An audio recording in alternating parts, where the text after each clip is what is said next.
ವಿದ್ಯಾರ್ಥಿಗಳೇ, ನದಿಯ ಸವೆತದ ಕಾರ್ಯದ ಅಧ್ಯಯನವನ್ನು ಮುಂದುವರಿಸುವ.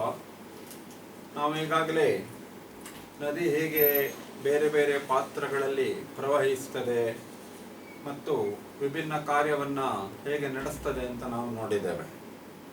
ನದಿಯು ಪ್ರಧಾನವಾಗಿ 3 ಬಗೆಯ ಕಾರ್ಯವನ್ನು ನಡೆಸ್ತದೆ. ಎರೋಷನ್ ಸವೆತ, ಟ್ರಾನ್ಸ್ಪೋರ್ಟೇಷನ್ ಸಾಗಾಟ, ಡಿಪೋಸಿಷನ್ ಸಂಚಯನ. ಸವೆತವು ಸಾಮಾನ್ಯವಾಗಿ ಪರ್ವತ ಪಾತ್ರ ಅಲ್ಲಿ ಹೆಚ್ಚು ಕಂಡು ಬರ್ತದೆ. ಮೌಂಟೇನ್ ಕೋರ್ಸ್ ಅಥವಾ ಅಪ್ಪರ್ ಕೋರ್ಸ್ ಅಥವಾ ಯುತ್ ಸ್ಟೇಜ್ ಅಂತ ಏನು ಕರೀತಾರೆ, ಅಲ್ಲಿ ಸವೆತವು ಪ್ರಧಾನವಾಗಿ ಕಂಡು ಬರ್ತದೆ. ನದಿಯ ಉಗಮ ಸ್ಥಳದಿಂದ ಏನು ಪ್ರವಹಿಸಲಿಕ್ಕೆ ಆರಂಭಿಸ್ತದಲ್ಲ ಪರ್ವತ ಪಾತ್ರದಲ್ಲಿ, ಅಲ್ಲಿ ಅದಕ್ಕೆ ಸವೆತವೇ ಪ್ರಧಾನ ಶಕ್ತಿಯಾಗಿರ್ತದೆ, ಪ್ರಧಾನ ಕಾರ್ಯವಾಗಿರ್ತದೆ. ನೀರಿನ ಪ್ರಮಾಣ ಕಡಿಮೆ ಇದ್ದರೂ ಕೂಡ ಅಲ್ಲಿ ಇಳಿಜಾರು ಸ್ವಲ್ಪ ಹೆಚ್ಚಿರುವುದರಿಂದ ಸವೆತವನ್ನು ಹೆಚ್ಚು ಪ್ರಧಾನವಾಗಿ ನಡೆಸ್ತದೆ. ಅಲ್ಲಿ erosion work is more. Erosion is the main work of river in the mountain course in the youth stage. Next comes transportation. ಪರ್ವತ ಪಾತ್ರವನ್ನು ಬಿಟ್ಟು ಅದು ಮೈದಾನವನ್ನು ಪ್ರವೇಶಿಸುತ್ತಿದ್ದ ಹಾಗೆ ಸವೆತದ ಸಂಗ್ರಹವಾದಂಥ ಶಿಲಾವಸ್ತುಗಳನ್ನು ಕೂಡ ಸಾಗಿಸ್ತಾ ಹೋಗ್ತದೆ. ಅದು ಕಡಿಮೆ ಪಾತ್ರಕ್ಕೆ ಬಂದಾಗ ಸವೆತವನ್ನು ಉಂಟು ಮಾಡ್ತದೆ, ಸಾಗಾಟವನ್ನು ಉಂಟು ಮಾಡ್ತದೆ. ಎರೋಜನ್ ಇದೆ, ಟ್ರಾನ್ಸ್ಪೋರ್ಟೇಷನ್ ಇದೆ. ಆ ಟ್ರಾನ್ಸ್ಪೋರ್ಟೇಷನ್ ಇಂದ ಕೂಡ ಸವೆತ ಆಗ್ತದೆ. ಸಾಗಾಟದ ಜೊತೆಯಲ್ಲಿ ಅದು ಸವೆತವನ್ನು ಉಂಟು ಮಾಡ್ತದೆ. Transportation as well as erosion work is done in the middle stage or in the mature stage or in the valley stage, valley course. ಅದು ಅಂತಿಮವಾಗಿ ಏನು ಕೆಳಪಾತ್ರ ಅಥವಾ ಲೋವರ್ ಕೋರ್ಸ್ ಅನ್ನಂತ ಇರ್ತದೆ, ಲೋವರ್ ಸ್ಟೇಜು. ಆವಾಗ ಅದು ಬಾಲ್ಯಾವಸ್ಥೆಯನ್ನು ದಾಟಿಕೊಂಡು ಪ್ರೌಢಾವಸ್ಥೆಯನ್ನು ದಾಟಿಕೊಂಡು ವೃದ್ಧಾಪ್ಯದ ಹಂತಕ್ಕೆ ಬಂದಿರ್ತದೆ. ಕೆಳಪಾತ್ರದಲ್ಲಿ, ಮೈದಾನ ಪಾತ್ರದಲ್ಲಿ ಅದಕ್ಕೆ ಸವೆತದ ಶಕ್ತಿ ಕುಂಠಿತಗೊಂಡಿರ್ತದೆ.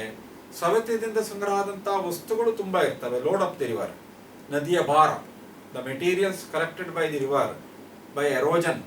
When it is called as load of the river. When load is heavy, the work of erosion is less, deposition starts. ಸಾಮಾನ್ಯವೇನಾಗ್ತದೆ ಅಂದರೆ ಕೆಳಪಾತ್ರದಲ್ಲಿ ಸವೆತ ಇರುವುದಿಲ್ಲ. ನದಿಯು ಮೈದಾನಕ್ಕೆ ಬಂದಿರ್ತದೆ, ಅಲ್ಲಿ ನದಿಯ ವೇಗ ಕಮ್ಮಿ ಆಗಿರ್ತದೆ, ನದಿಯ ಭಾರ ಹೆಚ್ಚಾಗಿರ್ತದೆ. ಆವಾಗ ಸಹಜವಾಗಿ ಅದು ಶಿಲಾವಸ್ತುಗಳನ್ನು ಸಂಚಯನಗೊಳಿಸ್ತಾ ಹೋಗ್ತದೆ, ಡಿಪೋಸಿಷನ್ ಆಗ್ತಾ ಹೋಗ್ತದೆ. ಹೀಗಾಗಿ ಈ 3 ಬಗೆಯ ಕಾರ್ಯವನ್ನು ನದಿ ತನ್ನ ಪಾತ್ರದ ಉದ್ದಕ್ಕೂ ನಡೆಸ್ಕೊಳ್ತಾ ಹೋಗ್ತದೆ. ಸವೆತ, ಸಾಗಾಣಿಕೆ, ಸಂಚಯನ, ಸವೆತ, ಸಾಗಾಣಿಕೆ, ಸಂಚಯನ ನಿರಂತರವಾಗಿ ನಡೆದು ಅಲ್ಲಿ ಸವೆತದಿಂದ ಒಂದಿಷ್ಟು ಭೂಸ್ವರೂಪಗಳು ವಿರೂಪಣೆಗೊಳ್ತವೆ, ಅಲ್ಲಿ ಗ್ರಡೇಷನ್ ಆಗ್ತದೆ. ಹಾಗೂ ಸಾಗಾಟದ ಅಲ್ಲೂ ಕೂಡ ಒಂದಿಷ್ಟು ಸವೆತವನ್ನು ಉಂಟು ಮಾಡಿ ಬೇರೆ ಬೇರೆ ರೀತಿಯ ಭೂಸ್ವರೂಪಗಳನ್ನು ಅದು ನಿರ್ಮಾಣ ಮಾಡ್ತದೆ. ಅಂತಿಮವಾಗಿ ತಗ್ಗಾದ ಪ್ರದೇಶದಲ್ಲಿ ಸಂಚಯನ ಉಂಟು ಮಾಡಿ ಅಲ್ಲಿ ಅಗ್ರಡೇಷನ್ ಅಥವಾ ಅಲ್ಲಿ ಒಂದು ನಿರ್ಮಾಣವನ್ನು ಮಾಡ್ತದೆ, ಒಂದು ಫಾರ್ಮೇಷನ್, ಒಂದು ಹೊಸದಾದಂಥ ಭೂಸ್ವರೂಪವನ್ನು ಅಲ್ಲಿ ನಿರ್ಮಾಣ ಮಾಡ್ತದೆ. ಒಂದು ಕಡೆಗೆ ಗ್ರಡೇಷನ್ ಆಗ್ತದೆ, ಇನ್ನೊಂದು ಕಡೆಗೆ ಅಗ್ರಡೇಷನ್ ಆಗ್ತದೆ. ಒಂದು ಕಡೆ ಡಿಗ್ರಡೇಷನ್ ಆಗ್ತದೆ, ಇನ್ನೊಂದು ಕಡೆಗೆ ಅಪ್ಗ್ರಡೇಷನ್ ಆಗ್ತದೆ. ಒಂದು ಕಡೆ ಸವಹಿಸ್ತದೆ, ಇನ್ನೊಂದು ಕಡೆ ಸಂಚಯನ ಮಾಡ್ತದೆ. ಭೂ ವಿರೂಪಣ, ಭೂ ನಿರ್ಮಾಣ ಎರಡೂ ನದಿಯಿಂದ ಉಂಟಾಗ್ತವೆ. ಈಗ ನಾವು ಒಂದನ್ನಾಗಿ ಡಿಟೇಲ್ ಆಗಿ ಕಲಿತಾ ಹೋಗ. Let us discuss one by one in more detail. First comes ಸವೆತ. ಸವೆತದ ಕಾರ್ಯ ಎರೋಜನ್ ವರ್ಕ್. ಶಿಲಾಭಾಗವನ್ನು ಸವೆಯಿಸಿ ದೂರಕ್ಕೆ ಸಾಗಿಸುವ ಪ್ರಕ್ರಿಯೆ. ಶಿಲಾಭಾಗವನ್ನು ಸವೆಯಿಸಿ ದೂರಕ್ಕೆ ಸಾಗಿಸುವ ಪ್ರಕ್ರಿಯೆಯನ್ನೇ ಸವೆತ ಅಂತ ಕರೀತಾರೆ. What is erosion? Erosion means eroding the rock strata. It picks up the rock materials from the rock beds, rock strata. It erodes, it wedges, it denudates. ಆ ರೀತಿ ಇಟ್ ಪಿಕಪ್ಸ್, ಆ ರೀತಿ ಸವೆತವನ್ನು ಉಂಟು ಮಾಡೋದು. ಇದು ನದಿಯ ನೀರಿನ ಪ್ರಮಾಣವನ್ನು ಅವಲಂಬಿಸಿರ್ತದೆ.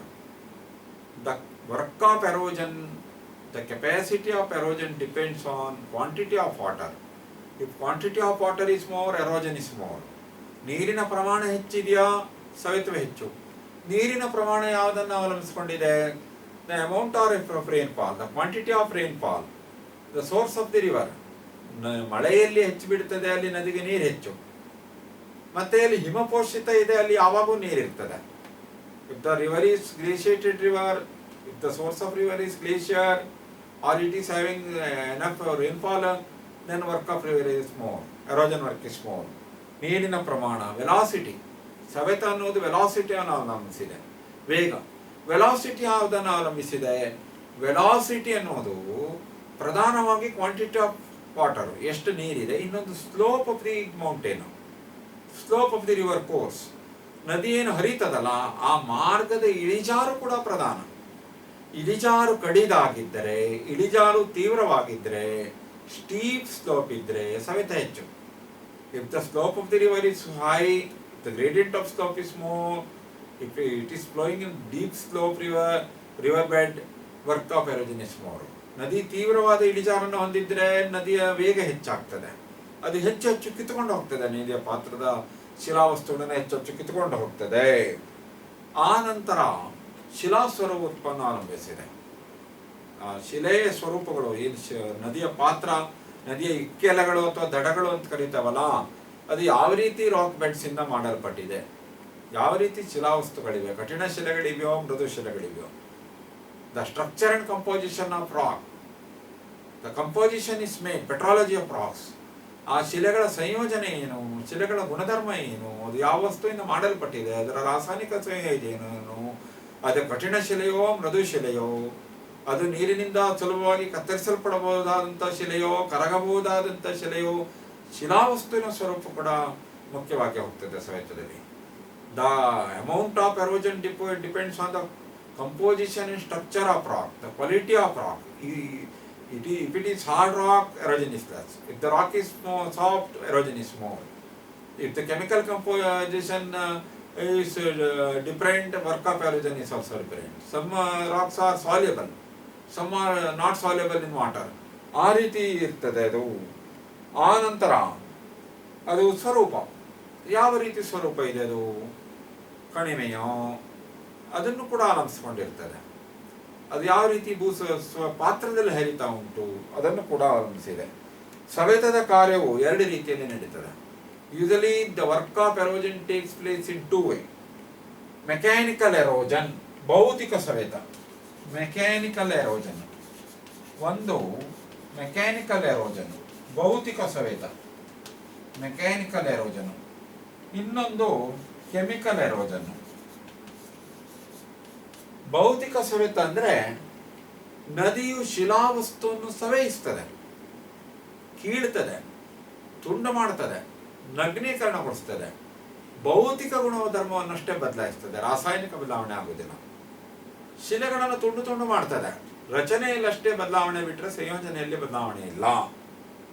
ರಾಸಾಯನಿಕ ಸವೆತದಲ್ಲಿ ರಾಸಾಯನಿಕ ಗುಣಧರ್ಮನೂ ಚೇಂಜ್ ಆಗ್ತದೆ, ಅಲ್ಲಿ ಏನೋ ಒಂದು ಕೆಮಿಕಲ್ ರಿಯಾಕ್ಷನ್ ಆಗ್ತದೆ, ಅಲ್ಲಿ ಭೌತಿಕ ಗುಣದ ಜೊತೆಗೆ ರಾಸಾಯನಿಕ ಗುಣವು ಚೇಂಜ್ ಆಗ್ತದೆ.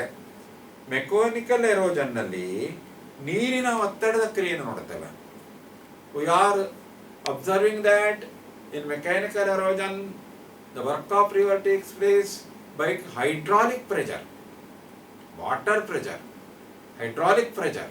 Work is hydraulic pressure. Work of river is by hydraulic pressure. ನೀರೊತ್ತಡ ಕ್ರಿಯೆ. ಆ ರೀತಿ ನೀರನ್ನು ಒಡಿತದೆ, ಅದು ಭೌತಿಕ ಒತ್ತಡವನ್ನು ಹಾಕಿ, ಭಾರವನ್ನು ಹಾಕಿ, ಶಕ್ತಿಯನ್ನು ಹಾಕಿ ಅದಕ್ಕೆ ಹೊಡೆತವನ್ನು ಉಂಟು ಮಾಡ್ತದೆ. Mechanically eroded. The rocks are wedged mechanically. The chemical properties does not change, only physical properties change. Chemical erosion. In this type of erosion the properties, the chemical properties, the chemical composition of rock changes. That chemical reaction takes places, chemical properties changes, composition changes. ಅಲ್ಲಿ ಏನೋ ಒಂದು ರಾಸಾಯನಿಕ ಬದಲಾವಣೆ ಆಗ್ತದೆ. ಅಲ್ಲಿ ಒಂದು ಇಂಗಾಲ ಸಂಯೋಜನೆಯೋ ಆಮ್ಲಜನಕ ಸಂಯೋಜನೆಯೋ ದ್ರಾವಣ ಕ್ರಿಯೆಯೋ ಏನೋ ಒಂದು ಕ್ರಿಯೆ ನಡೀತದೆ, ಅಲ್ಲಿ ರಾಸಾಯನಿಕ ಪ್ರಕ್ರಿಯೆ ಇದೆ. ಅಲ್ಲಿ ತುಕ್ಕು ಹಿಡಿಯಲಿಕ್ಕೆ ಅಂತ ಹೇಳ್ತಾವಲ್ಲ, ಈ ಕಬ್ಬಿಣ ವಸ್ತುಗಳ ಶಿಲೆಗಳು, ಕಬ್ಬಿಣ ವಸ್ತುಗಳ ಶಿಲೆಗಳು ತುಕ್ಕು ಹಿಡಿತಾವೆ, ಅಲ್ಲಿ ಆಕ್ಸಿಡೇಷನ್ ಆಗ್ತದೆ, ನೀರಿನಲ್ಲಿ ಬೆರೆತಂತ ಆಮ್ಲಜನಕಲ್ಲಿ ವರ್ತಿಸ್ತದೆ, ಅಥವಾ ಅಲ್ಲಿ ದ್ರಾವಣೀಕರಣ ನಡೀತದೆ, ಅಥವಾ ಬೈಕಾರ್ಬನೇಟ್ಗಳಾಗಿ ಪರಿವರ್ತನೆ ಹೊಂದ್ತವೆ ಅವು. ಆ ರೀತಿ chemical properties changes. In the chemical erosion the physical properties as well as chemical properties changes. Chemical reaction takes place, rusting takes place, that is oxidation, or carbonation takes place, or hydrolysis takes place. ಆ ರೀತಿ ಈ ಭೌತಿಕ ಮತ್ತು ರಾಸಾಯನಿಕ ಸವೆತದಿಂದ ಏನಾಗ್ತದೆ, ಬೇರೆ ಬೇರೆ ಭೂಸ್ವರೂಪಗಳು ನಿರ್ಮಾಣವಾಗ್ತವೆ. ಅದನ್ನ ಸವೆತದ ಸ್ವರೂಪಗಳು ಅಂತ ಕರೀತಾರೆ. ಬೇರೆ ಬೇರೆ ಸವೆತದ ಸ್ವರೂಪಗಳು ನಿರ್ಮಾಣವಾಗ್ತವೆ. ಎರೋಷನಲ್ ಫೀಚರ್ಸ್, ಸವೆತದ ಸ್ವರೂಪಗಳು ನಿರ್ಮಾಣವಾಗ್ತವೆ. ಅಲ್ಲೊಂದಿಷ್ಟು ಭೂಸ್ವರೂಪಗಳು ವಿರೂಪಣಗೊಂಡು ಬೇರೊಂದು ರೀತಿಯ ಭೂಸ್ವರೂಪ ನಿರ್ಮಾಣ ಆಗ್ತದೆ. ಅವು ಯಾವುದು? ವಿ ಶೇಪ್ಡ್ ವ್ಯಾಲಿ, ವಿ ಆಕಾರದ ಕಣಿವೆ. ವಿ ಶೇಪ್ಡ್ ವ್ಯಾಲಿ, ವಿ ಆಕಾರದ ಕಣಿವೆ ನಿರ್ಮಾಣ ಆಗ್ತದೆ. ಗಾರ್ಜ್ ಕಂದರ, ಕ್ಯಾನ್ಯಾನ್ ಮಹಾಕಂದರ, I canyon I shaped valleys, I canyon ಅಥವಾ I shaped valleys. Pot holes, water fall ಜಲಪಾತಗಳು, ಕ್ಯಾಪ್ಚರ್ ನದಿಯ ಅಪಹರಣ, ಇಂಥ ಆಕ್ಟಿವಿಟೀಸ್ ಎಲ್ಲ ಕಂಡು ಬರ್ತವೆ.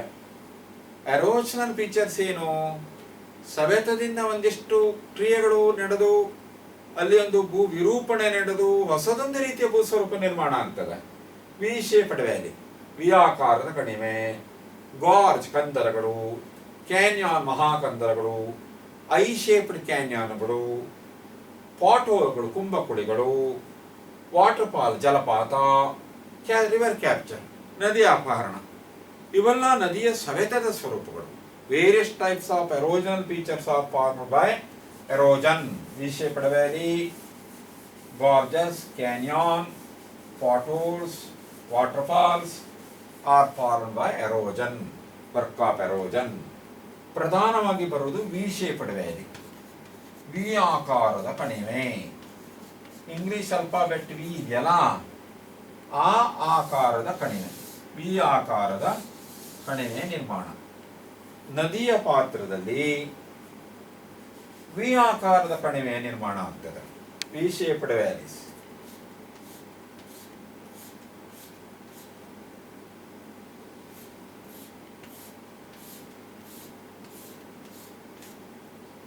ಇಲ್ಲಿ ನದಿ ಪ್ರವಹಿಸ್ತಾ ಇರ್ತದೆ.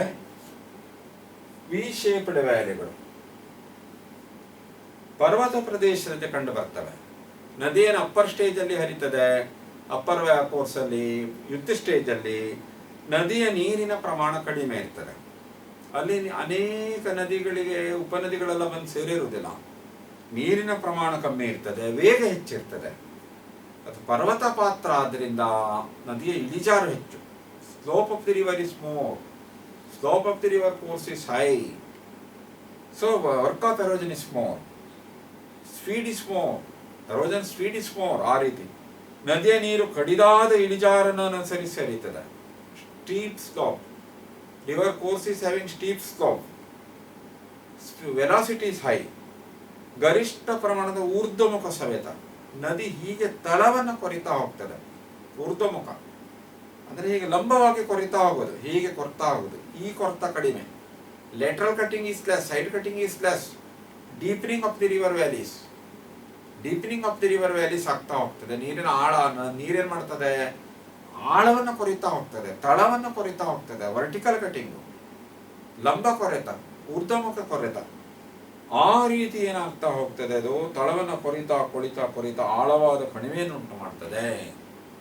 ಆ ನದಿಯ ನೀರಿನೊಂದಿಗೆ ಉಳಿದಂತ ಶಿಲಾ ಚೂರುಗಳೇನ್ ಮಾಡ್ತವೆ, ಮೇಲ್ಗಡೆ ಘರ್ಷಿಸ್ತಾ ಹೋಗ್ತವೆ. ಕೆಳಗೂ ಹೆಚ್ಚು ಕೊರೆತ, ಸೈಡಿಗೆ ಒಂದಿಷ್ಟು ಕೊರತ ಆಗ್ತದೆ ಮೇಲ್ಗಡೆ. ಆ ನೀರಿನ ಅಲ್ಲಿ ಬೆರೆತಂತ ಕಲ್ಲುಗಳು ಬದಿಯನ್ನು ಕೊರಿತವೆ. ಹೀಗಾಗಿ ultimately the river valley gets V shaped. ಆ ನದಿಯನ್ನು ಹರಿತಾ ಇರ್ತದಲ್ಲ, ನದಿಯ ಪಾತ್ರದ ಉದ್ದಕ್ಕೂ ವಿ ಆಕಾರದ ಕಣಿವೆಗಳು ನಿರ್ಮಾಣ ಆಗ್ತಾ ಹೋಗ್ತವೆ. English letter V shaped valleys. ಆ ರೀತಿ. ನಂತರ ಬರುವುದು ಗಾರ್ಜ್ಗಳು. ಗಾರ್ಜ್ ಅಂದ್ರೆ ಕಂದರ, ಕಂದರಗಳು ನಿರ್ಮಾಣ ಆಗ್ತವೆ. ಗಾರ್ಜಸ್, ಕಂದರಗಳು. ಕಂದರ, ಕಂದರ, ಗಾರ್ಜ್, ಗಾರ್ಜ್, ಕಂದರ. ಇದೇನಿದು?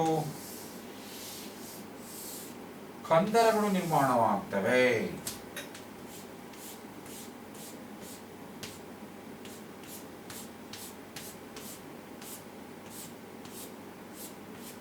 ಕಂದರಗಳು ನಿರ್ಮಾಣ ಆಗ್ತಾ ಹೋಗ್ತವೆ. ಗಾರ್ಜಸ್ ನದಿಯ ಪಾತ್ರದಲ್ಲಿ ಕಂಡು ಬರುವಂತಹದ್ದು ಇದು. ಕಡಿದಾದ ಶಿಲಾಪದ ಪದರಗಳಿರ್ತವೆ ನದಿಯ ಪಾತ್ರದ ಗುಂಟ. ನದಿಯ ಇಕ್ಕೆಲಗಳಲ್ಲಿ ಕಡಿದಾದ ಸ್ಟೀಪ್ ಸ್ಲೋಪ್ ಇರ್ತದೆ, ಕಡಿದಾದ ಶಿಲಾಪದರಗಳು, ಸ್ಟೀಪ್ ರಾಕ್ ಬೆಡ್ಸ್. ಆ ರೀತಿ ಕಣಿವೆಯಲ್ಲಿ ಕಂದರಗಳು ಉಂಟಾಗ್ತವೆ. ಇದು ಕಣಿವೆಯಲ್ಲಿ ಲಂಬ ಸವೆತ. It is also due to vertical cutting. It is also due to deepening of the valley.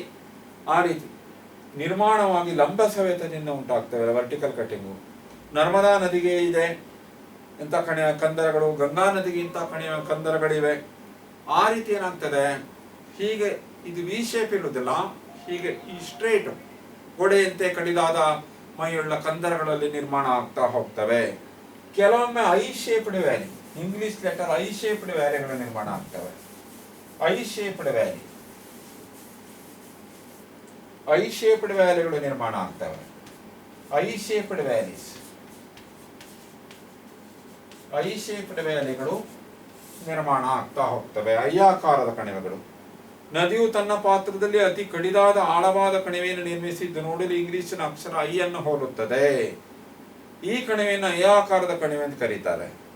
ಕಂದರಗಳಿಗೆ ಇನ್ನೂ ಹೆಚ್ಚಿನ ಆಳವನ್ನು ಹೊಂದಿದೆ. ಇದು ಕಂದರಗಳಿಗಿಂತಲೂ ಹೆಚ್ಚು ಡೀಪು. ಇದು very deep valley. This is more deeper than gorges. ಆ ರೀತಿ ಕ್ಯಾನ್ಯಾನ್ಗಳನ್ನು ನಿರ್ಮಾಣ ಮಾಡ್ತದೆ. ಮಹಾಕಂದರಗಳು ನದಿಯನ್ನು ಏನೇನು ಮಾಡ್ತದೆ, in due course of time, ಸಾವಿರಾರು ವರ್ಷಗಳ ನಂತರ ಸವೆತ ಉಂಟಾಗಿ ಉಂಟಾಗಿ ಉಂಟಾಗಿ ಕ್ಯಾನ್ಯಾನ್ಗಳು ನಿರ್ಮಾಣ ಆಗ್ತವೆ. ಕಂದರಗಳು, ಮಹಾಕಂದರಗಳು, ಮಹಾಕಂದರಗಳು ನಿರ್ಮಾಣವಾಗ್ತವೆ. ಮಹಾಕಂದರಗಳು, ಮಹಾಕಂದರಗಳು ನಿರ್ಮಾಣ ಆಗ್ತಾ ಹೋಗ್ತವೆ. ಮಹಾಕಂದರಗಳು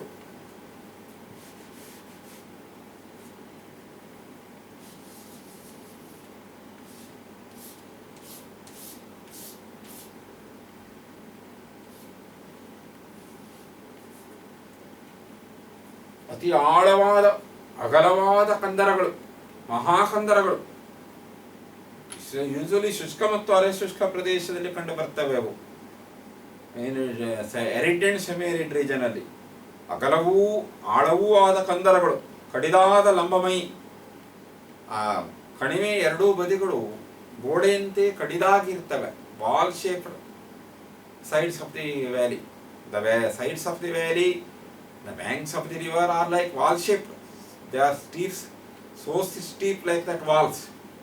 ಆ ರೀತಿ ಆಳವು ಅಗಲವಾದ ಪಾರ್ಶ್ವಗಳನ್ನು ಹೊಂದಿದ ಮಹಾಕಂದರಗಳು. ಕೊಲರೆಡೋ ನದಿಯಲ್ಲಿ ಇಂಥದ್ದೊಂದು ಕಂದರ ಇದೆ. ಅಮೆರಿಕೀಯ ಸಂಸ್ಥಾನದ USA ಕೊಲರೆಡೋ ನದಿಗೆ ಮಹಾಕಂದರ ಗ್ರ್ಯಾಂಡ್ ಕ್ಯಾನ್ಯಾನ್ ಅಂತ ಕೂಡ ಹೆಸರಾಗಿದೆ. ಅದೊಂದು ಟೂರಿಸ್ಟ್ ಪ್ಲೇಸ್ ಕೂಡ ಹೌದು. ಗ್ರ್ಯಾಂಡ್ ಕ್ಯಾನ್ಯಾನ್, ಅದ್ಭುತ ನಿಸರ್ಗದ ವಂಡರ್ ಆಫ್ ದಿ ನೇಚರ್. ಅದು ಕೊಲರೆಡೋ ನದಿಯಿಂದ ನಿರ್ಮಾಣ ಆಗಿದೆ. ಇದನ್ನು ಬ್ಯಾಡ್ ಲ್ಯಾಂಡ್ ಅಂತ ಕೂಡ ಕರೀತಾರೆ. It is very vast, it is very deep, it is covering large area. It is not useful for any agriculture or any other purposes. ಅಲ್ಲಿ ಏನು ಮಾನವನಿಗೆ ನೇರವಾದ ಪ್ರಯೋಜನ ಇಲ್ಲ ಅಷ್ಟೇ. ಅದಕ್ಕಾಗಿ ಅದನ್ನು ಬ್ಯಾಡ್ ಲ್ಯಾಂಡ್ ಅಂತ ಕರೀತಾರೆ. 446 ಕಿಲೋಮೀಟರ್ ಉದ್ದ ಆ ಮಹಾಕಂದರ ಏನಿದೆ, ಗ್ರ್ಯಾಂಡ್ ಕ್ಯಾನ್ಯಾನ್, ಕೊಲರೆಡೋ ನದಿದು 446 ಕಿಲೋಮೀಟರ್ ಉದ್ದ, 29 ಕಿಲೋಮೀಟರ್ ಅಗಲ, 6000 ಅಡಿ ಉದ್ದ, ಆಳ ಅಷ್ಟು 1800 ಮೀಟರ್ ಆಳ.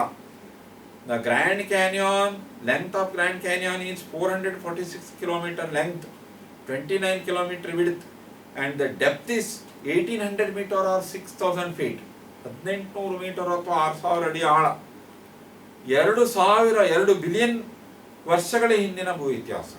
ಇದು ನಿರ್ಮಾಣ ಆಗಿ 2 ಬಿಲಿಯನ್ ಅಂದರೆ 200 ಕೋಟಿ ವರ್ಷಗಳ ಹಿಂದೆ ನಿರ್ಮಾಣ ಆಗಿದೆ. ಅದು ಭೂಮಿಯ ಇತಿಹಾಸವನ್ನು ತೆರೆದಿಡ್ತದೆ.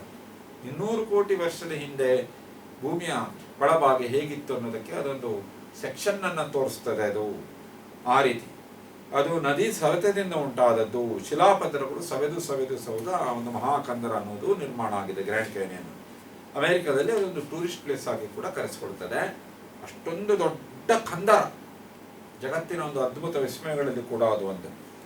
ಆ ನಂತರ ಬರುವುದು ಪಾಟ್ ಹೋಲ್ಸ್, ಕುಂಭಕುಳಿಗಳು. ಪಾಟ್ ಹೋಲ್ಸ್, ಕುಂಭಕುಳಿಗಳು. ಕುಂಭ ಅಂದ್ರೆ ಮಡಿಕೆ ಅಂತ ಅರ್ಥ, ಕುಳಿ ಅಂದ್ರೆ ಹೊಂಡ, ತಗ್ಗು ಅಂತ ಅರ್ಥ. ಪಾಟ್ ಹೋಲ್ಸ್, ಕುಂಭಕುಳಿಗಳು. ಪಾಟ್ ಹೋಲ್ಸ್, ಕುಂಭಕುಳಿಗಳು. ಕುಂಭಕುಳಿಗಳು ಹೀಗೆ ರಾಕ್ ಬೆಡ್ಸ್ ಇರ್ತದೆ. ಈಗ ರಾಕ್ ಬೆಡ್ಸು ನದಿ ಹರಿಯುವಂತ ನದಿಯ ಪಾತ್ರದಲ್ಲಿ ರಾಕ್ ಬೆಡ್ಸ್ ಇರ್ತದೆ. ಆ ರಾಕ್ ಬೆಡ್ಸ್ ಅಲ್ಲಿ ಏನಾಗ್ತದೆ ಅಂದ್ರೆ ಹೀಗೆಲ್ಲ ನೀರು ಹಿಂಗೇನಾಗ್ತದೆ, ಹೀಗೆ ಎಡ್ಡೀಸ್, ಹೀಗೆ ಇಲ್ಲಿ ಏನಾಗ್ತದೆ ಅಂದ್ರೆ ನೀರು ಸುತ್ತರಿತದೆ, ಸರ್ಕ್ಯುಲರ್ ಮೂವ್ಮೆಂಟ್, ಎಡ್ಡೀಸ್ಗಳ ನಿರ್ಮಾಣ ಆಗ್ತದೆ. ಕಂದರಗಳು, ಕುಳಿಗಳು ನಿರ್ಮಾಣ ಆಗ್ತಾ ಹೋಗ್ತದೆ. ನದಿಯ ಕ್ರಿಯೆ ಏನಾಗ್ತದೆ, ನದಿಯ ಸವೆತದ ಕಾರ್ಯದಿಂದ ಶಿಲಾಮಯ ತಳಭಾಗ, ನದಿ ಹರಿತದೆ, ಕೆಳಗೆ ಶಿಲೆಯ ತಗ್ಗಿರ್ತದೆ, ಶಿಲೆಯ ತಳ, ಚಿಕ್ಕ ಕುಳಿಗಳು, ಮಡಿಕೆ ಆಕಾರದ ಚಿಕ್ಕ ಕುಳಿಗಳು ನಿರ್ಮಾಣ ಆಗ್ತವೆ. ಕೊರೆತದಿಂದ ನಿರ್ಮಾಣ ಆಗ್ತದೆ ಅದು. ಆ ನದಿಯ ನೀರಿನೊಂದಿಗೆ ಸಣ್ಣ ಕಲ್ಲುಗಳು ಇರ್ತವೆ, ಸಣ್ಣ ಕಲ್ಲುಗಳು. ಆ ಒರಟು ಗೋಲಿಗಲ್ಲುಗಳು ಅಂತ ಕರೀತಾರೆ. ಅದು ಸವೆದು ರೌಂಡ್ ಆಗಿರ್ತದೆ. ಗೋಲಿಗಲ್ಲು, ಶಿಲಾಗುಂಡು, ಮರಳು, ಶಿಲಾಚೂರು ಇವು ತಳವನ್ನು ಘರ್ಷಿಸ್ತವೆ, ಆಯುಧದಂತೆ ವರ್ತಿಸ್ತವೆ. ನೀರು ಸರ್ಕ್ಯುಲರ್ ಮೂಮೆಂಟ್, ಸುರುಳಿ ಆಕಾರದಲ್ಲಿ ಚಲಿಸ್ತಾ ಇರ್ತದೆ. Circular movement, eddies. ಅದು ಏನಾಗ್ತದೆ, ಸರ್ಕ್ಯುಲರ್ ಮೂಮೆಂಟ್ ಆದ್ರಿಂದ ಶಿಲೆಯ ಚೂರುಗಳು, ಗೋಲಿಗುಂಡುಗಳು ನದಿಯ ತಳವನ್ನ ಅಥವಾ ಶಿಲೆಯನ್ನ ಘರ್ಷಿಸ್ತಾ ಹೋಗ್ತದೆ, ಶಿಲಾಪಾತ್ರವನ್ನು. ಅಲ್ಲಿ ಹೋಲ್ಸ್ ನಿರ್ಮಾಣ ಆಗ್ತದೆ. ಅದನ್ನು pot holes, it resembles the pot, so it is called as pot holes.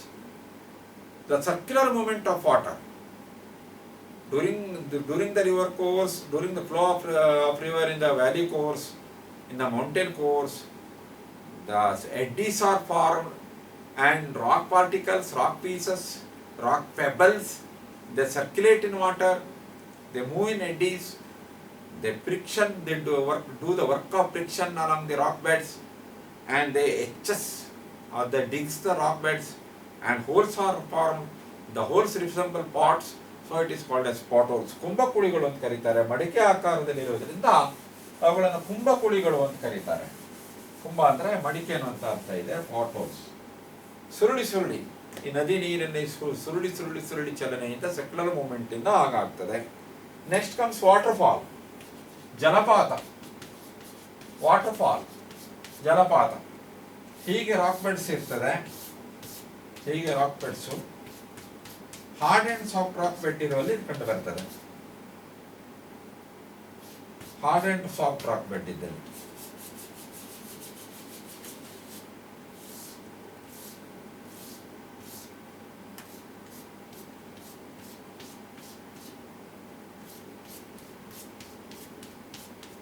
ಏನಾಗ್ತದೆ, hard and soft rock bed ಇರುವಲ್ಲಿ ಈ ರೀತಿ ಕಂಡು ಬರ್ತದೆ. Hard and soft rock bed ಇರುವಲ್ಲಿ ಹಾರ್ಡ್ ರಾಕು ಸಾಫ್ಟ್ ರಾಕು ಇರ್ತದಲ್ಲ, ಅಲ್ಲಿ ಇಂಥದ್ದು ಕಂಡು ಬರ್ತವೆ. Hard and soft rock bed ಇರುವಲ್ಲಿ ಇವೆಲ್ಲ ಹಾರ್ಡ್ ರಾಕ್ಗಳು. ಇಲ್ಲಿ ಸಾಫ್ಟ್ ರಾಕ್ ಇತ್ತು. ಈಗ ಡಿಫ್ರೆಂಟ್ ರಾಕ್ ಬೆಡ್ಸ್ ಇದ್ದಾಗ ಇಲ್ಲಿ ಹಾರ್ಡ್ ರಾಕ್ಸ್, ಇಲ್ಲಿ ಸಾಫ್ಟ್ ರಾಕು. ನದಿ ಹೀಗೆ ಹರಿತಾ ಇತ್ತು. ಈ ಸಾಫ್ಟ್ ರಾಕ್ಸ್ ಎಲ್ಲ ಮೆಲ್ಟ್ ಆಗೋಯ್ತು, ಅದೆಲ್ಲ ಕರಗಿ ತೆಗೆ ಬಿದ್ದೋಯ್ತು. ನೀರು ಧುಮುಕ್ತದೆ, ರಿವರ್ ಜಂಪ್ಸ್ ಡೌನ್. ಆ ರೀತಿ ನದಿ ಪಾತ್ರದಲ್ಲಿ ಅತಿ ಎತ್ತರವಾದ ಪ್ರದೇಶದಿಂದ ಅಪಾರವಾದ ನೀರು ಧುಮುಕ್ತದೆ. ಹೈಟ್ ಇಂದ ಅದು ಧುಮುಕುವುದು. ನದಿ ಎತ್ತರವಾದ ಪ್ರದೇಶದಿಂದ ಕೆಳಗೆ ಧುಮುಕುವುದು ವಾಟರ್ಫಾಲ್. ಅತಿ ಎತ್ತರವಾದ ಪ್ರದೇಶದಿಂದ ಅಪಾರ ಪ್ರಮಾಣದ ನೀರು ಧುಮುಕಿ ಉಂಟು ಮಾಡುವಂತಹ ಭೂ ಸಾದೃಶ್ಯತೆ ಜಲಪಾತ. ಇದು ನದಿಯು ಹರಿಯುವ ಮಾರ್ಗದಲ್ಲಿ ಕಂಡು ಬರ್ತದೆ. ಕಠಿಣ ಮತ್ತು ಮೃದು ಶಿಲಾಪದರು ಕಂಡು ಬರುವಲ್ಲಿ ನಿರ್ಮಾಣ ಆಗ್ತದೆ. ಮೃದು ಶಿಲಾಪದರು ಬೇಗ ಸವೆದು ಹೋಗ್ತದೆ. ಕಠಿಣ ಶಿಲವೇ ಸುಲಭದಲ್ಲಿ ಸವೆಯುವುದಿಲ್ಲ, ಅದು ಹಾಗೆ ಉಳ್ಕೊಳ್ತದೆ. ಅದರಿಂದ ಅತಿ ಅಪಾರವಾದ ಪ್ರಮಾಣದ ನೀರೇನಾಗ್ತದೆ, ಎತ್ತರದಿಂದ ಧುಮುಕಿ ಜಲಪಾತ ಅಂತಂದ್ರೆ ಬೀಳುವುದು. ಜೋಗ್ ಫಾಲ್ಸ್, ಶರಾವತಿ ನದಿಗೆ ಇರುವಂತಹ ಜೋಗ್ ಫಾಲ್ಸ್ ವಿಶ್ವವಿಖ್ಯಾತ ಜಲಪಾತ, 275 ಮೀಟರ್ ಕೆಳಗೆ ಅದು ಧುಮುಕ್ತದೆ. ಹಾಗೆ ಚುರನ್ ನದಿ ವೆನೆಜುವಾಲದಲ್ಲಿರುವಂತಹ ಏಂಜಲ್ ಜಲಪಾತ ಕೂಡ ವಿಶ್ವವಿಖ್ಯಾತ. ಹಾಗೆ ನಯಾಗರಾ ಜಲಪಾತ, ಸೇಂಟ್ ಲಾರೆನ್ಸ್, ಉತ್ತರ ಅಮೆರಿಕಾದ ಸೇಂಟ್ ಲಾರೆನ್ಸ್ ನಲ್ಲಿ ಕಂಡು ಬರುವ ನಯಾಗರಾ ಜಲಪಾತ ಕೂಡ ವಿಶ್ವವಿಖ್ಯಾತವಾಗಿ ಇದೆ. ವಿಕ್ಟೋರಿಯಾ ಜಲಪಾತ ಜಾಂಬೇಜಿಯಲ್ಲಿ ಬಂತು, ಜಿಂಬಾಬ್ವೆ ಮತ್ತು ಜಾಂಬಿಯಾಗಳ ನಡುವೆ ಇದೆ. ಜಲಪಾತಗಳು ಬಹಳ ಪ್ರವಾಸಿಗರನ್ನು ಆಕರ್ಷಿಸ್ತವೆ, ಪ್ರವಾಸಿಗರನ್ನು ಸೂಜಿಗಲ್ಲಿನಂತೆ ಆಕರ್ಷಿಸ್ತವೆ. ವಿಶೇಷತಃ ಅವು ಮೈದುಂಬಿ ಹರಿಯುವಾಗ ಮಳೆಗಾಲದಲ್ಲಿ ಅಪಾರ ಸಂಖ್ಯೆಯಲ್ಲಿ ಪ್ರವಾಸಿಗರನ್ನು ಆಕರ್ಷಿಸಿ ಅಲ್ಲಿ ಪ್ರವಾಸೋದ್ಯಮವನ್ನು ಕೂಡ ಉತ್ತೇಜಿಸ್ತವೆ. ಜಲಪಾತಗಳು ರಮಣೀಯ ದೃಶ್ಯಗಳನ್ನು ಉಂಟು ಮಾಡ್ತವೆ, ನಯನ ಮನೋಹರವಾದಂಥ ದೃಶ್ಯಗಳನ್ನು ಉಂಟು ಮಾಡ್ತವೆ. ಬೇರೆ ಬೇರೆ ವಿನ್ಯಾಸದಲ್ಲಿ ಅವು ಬಿದ್ದು ಗೋರ್ಗೆರೋ ಶಬ್ದ, ರುದ್ರರಮಣೀಯ ದೃಶ್ಯವನ್ನೆಲ್ಲ ಸೃಷ್ಟಿ ಮಾಡ್ತವೆ. ಅದು ಕೂಡ ಮಂಜುಗರೆದಾಗ ಅಲ್ಲಿ ಬಹಳ ಮನೋಹರವಾದಂಥ ದೃಶ್ಯವನ್ನು ಉಂಟು ಮಾಡ್ತವೆ. ನೆಕ್ಸ್ಟ್ ಕಮ್ಸ್ ರಿವರ್ ಕ್ಯಾಪ್ಚರ್, ನದಿಯ ಅಪಹರಣ. ಜಲಪಾತದ ನಂತರ ಬರುವುದು ನದಿಯ ಅಪಹರಣ, ರಿವರ್ ಕ್ಯಾಪ್ಚರ್, ನದಿಯ ಅಪಹರಣ. ನದಿಯ ಅಪಹರಣ, ನದಿಯ ಅಪಹರಣ, ನದಿಯ ಅಪಹರಣ. ನದಿಯ ಮೂಲ ಭಾಗದಲ್ಲಿ ಹಿಮ್ಮುಖ ಸವೆತ, ಹೆಡ್ವರ್ಡ್ ಎರೋಷನ್ ಆದಾಗ ನದಿಯ ಪಾತ್ರದಲ್ಲಿ ಏನಾಗ್ತದೆ, ನದಿ ಹರಿತಾ ಇರ್ತದೆ. ಉಗಮ ಸ್ಥಳದಿಂದ ಹಿಂದಿನ ಭಾಗದಲ್ಲಿ ಅದಕ್ಕೆ ಮೃದು ಶಿಲೆಗಳಿದ್ರೆ ಏನಾಗ್ತದೆ ಅಂದ್ರೆ ಹೆಡ್ವರ್ಡ್ ಎರೋಷನ್ ಸ್ಟಾರ್ಟ್ ಆಗ್ತದೆ, ರಿವರ್ಸ್ ಎರೋಷನ್, ಹಿಮ್ಮುಖ ಸವೆತ ಉಂಟಾಗ್ತದೆ. ಹಿಮ್ಮುಖವಾಗಿ ಸವೆದು ಆ ನದಿಯ ಪಾತ್ರ ಹಿಂದೆ ಸರಿತಾ ಹೋಗ್ತದೆ. ಅಲ್ಲಿ ಇನ್ಯಾವುದೋ ಒಂದು ನದಿ ಇದ್ರೆ ಅದನ್ನ ಹೋಗಿ ಅಪಹರಿಸ್ಬಿಡ್ತದೆ. ಅದನ್ನು ಕೂಡ ಅಲ್ಲಿಯ ನೀರನ್ನು ಕೂಡ ಇದು ತಗೊಂಡು ಬಿಡ್ತದೆ. ಹೆಡ್ವರ್ಡ್ ಎರೋಷನ್ ಅಂತ ಕರೀತಾರೆ ಅದಕ್ಕೆ. ನದಿಯ ಉಗಮ ಸ್ಥಳದಲ್ಲಿ ಬೇರೊಂದು ಮುಖ್ಯ ಹಾಗೂ ಪ್ರಬಲ ನದಿಯನ್ನು ಆಕ್ರಮಿಸಿಕೊಳ್ಳುವುದರಿಂದ ಅದು ನದಿಯ ಅಪಹರಣ. ಈಗ 2 ನದಿಗಳು ಒಂದೇ ಪ್ರದೇಶದಲ್ಲಿ ಹರಿತಾ ಇದ್ರೆ ಈ ಸ್ವಲ್ಪ ಕೆಳಕೆಳ ಇರುವಂತ ನದಿಯಲ್ಲಿ ಹೆಡ್ವರ್ಡ್ ಎರೋಷನ್ ಅಥವಾ ರಿವರ್ಸ್ ಎರೋಷನ್ ಅಥವಾ ಹಿಮ್ಮುಖ ಸಹಿತ ಹಾಗೆ ಸವಿಸಿ ಹಿಂದೆ ಹೋಗಿ ಇನ್ನೊಂದು ನದಿಯನ್ನು ಕೂಡ ಅದು ನೀರನ್ನು ಕೂಡ ತಗೊಂಡು ಬಿಡ್ತದೆ. ಅದರಿಂದ ರಿವರ್ ಕ್ಯಾಪ್ಚರ್ ಅಥವಾ ನದಿಯ ಅಪಹರಣ ಉಂಟಾಗ್ತದೆ. ತೀಸ್ತಾ ನದಿ ಇದು ಹಿಂದೆ ಗಂಗಾ ನದಿ ಉಪನದಿ ಆಗಿತ್ತು. ನಮ್ಮ ದೇಶದ ತೀಸ್ತಾ ನದಿ ಒಂದು ಕಾಲದಲ್ಲಿ ಇದು ಗಂಗಾ ನದಿ ಉಪನದಿ ಆಗಿತ್ತು. ಆದರೆ ಅಲ್ಲಿ ಹಿಮ್ಮುಖ ಸವಿತ ಹಾಗೆ ಏನಾಗಿದೆ ಅಂದ್ರೆ ಅದೀಗ ಬ್ರಹ್ಮಪುತ್ರ ನದಿ ಉಪನದಿ ಆಗಿಬಿಟ್ಟಿದೆ. ಬ್ರಹ್ಮಪುತ್ರದ ಉಪನದಿ ಆಗಿದೆ ಅದು. ಇವೆಲ್ಲ ಸವೆತದಿಂದ ಉಂಟಾಗುವಂತ ಬೇರೆ ಬೇರೆ ರೀತಿಯ ಸ್ವರೂಪಗಳು. ಎರೋಷನಲ್ ಫೀಚರ್ಸ್ ಅಂದ್ರೆ ಇವೆಲ್ಲ ಬಂದು ಈ ಎರೋಷನ್ ಏನಾಗ್ತದೆ, ಒಂದಿಷ್ಟು ವಿರೂಪಣೆ ಆಗಿ ಒಂದಿಷ್ಟು ನಿರ್ಮಾಣ ಆಗಿ ಒಂದು ಹೊಸತರದ ಭೂಸ್ವರೂಪಗಳು ನಿರ್ಮಾಣ ಆಗ್ತವೆ, ಎರೋಷನಲ್ ಫೀಚರ್ಗಳು. ಆ ನಂತರ ಬರುವುದು ಟ್ರಾನ್ಸ್ಪೋರ್ಟೇಷನ್, ಸಾಗಾಣಿಕೆ. ಟ್ರಾನ್ಸ್ಪೋರ್ಟೇಷನ್,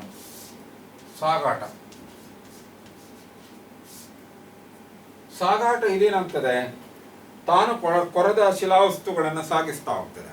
ಎರೋಷನ್ ಇಂದ ಏನ್ ಮೆಟೀರಿಯಲ್ ಕಲೆಕ್ಟ್ ಆಗ್ತಾ ಹೋಗ್ತದಲ್ಲ, ಅದನ್ನೇ ನಾವು ಶಿಲಾವಸ್ತು, ಶಿಲಾಭಾರ, ನದಿಯ ಭಾರ ಅಂತ ಕರೆದು ರೋಡ್ ಆಫ್ ದಿ ರಿವರ್. ಸವೆತದಿಂದ ಸಂಗ್ರಹಿಸಿದಂತಹ ಶಿಲಾದ್ರವ್ಯಗಳನ್ನ ಲೋಡ್ ಆಫ್ ದಿ ರಿವರ್, ನದಿಯ ಭಾರ ಅಂತ ಕರೀತಾರೆ. ಇದು ಶಿಲಾಭಾರ. ಈ ಶಿಲಾಭಾರ ಅನ್ನೋದು ಸಾಗಾಟ ಆಗ್ತದೆ, ನದಿಯ ನೀರಿನೊಂದಿಗೆ ಅದು ಸಾಗ್ತಾ ಹೋಗ್ತದೆ, ಹರಿತಾ ಹೋಗ್ತದೆ, ಸಾಗಾಟ ಆಗ್ತಾ ಹೋಗ್ತದೆ. ನೀರಿನ ವೇಗ, ಪ್ರಮಾಣ ಇದನ್ನೆಲ್ಲ ಅವಲಂಬಿಸಿದೆ. ಈ load of the river, transportation of the river ಅಥವಾ ಕೆಪಾಸಿಟಿ ಆಫ್ ಟ್ರಾನ್ಸ್ಪೋರ್ಟೇಷನ್, ಸಾಗಾಟದ ಸಾಮರ್ಥ್ಯ ಅನ್ನೋದು